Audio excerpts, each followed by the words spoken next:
محكمة الجنايات الكرخ تصدر حكمًا بالسجن 15 عام فقط بحق المدانة بقتل الطفل موسى.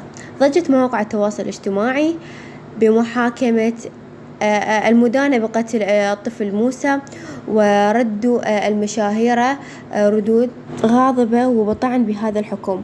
ردت أول شي الفنانة رحمة رياض وقالت شنو هذا الحكم؟ يعني معقولة هاي المجرمة تنسجن فقط 15 سنة؟ وين العدالة؟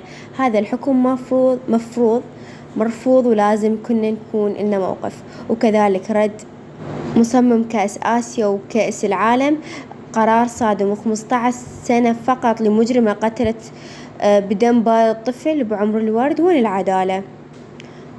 وكذلك رد بكر وقال ها صدق يعني معقولة وصلنا لهاي الدرجة؟ حتى مو مؤبد، إعدام، ومو إعدام وغير الإعدام مرفوض.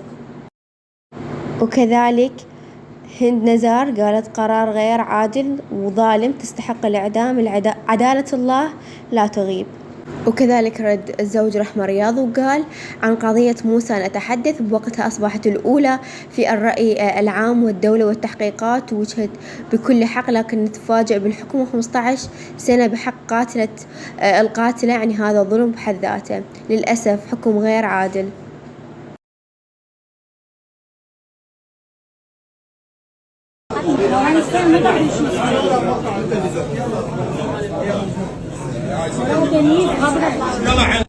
مرحبا وياكم قناة مجتمع، أتمنى أنكم تخلونا لايك، اشتراك بالقناة وتفعيل الجرس ليوصل كل شي جديد، وأهلا وسهلا بكم قناتي.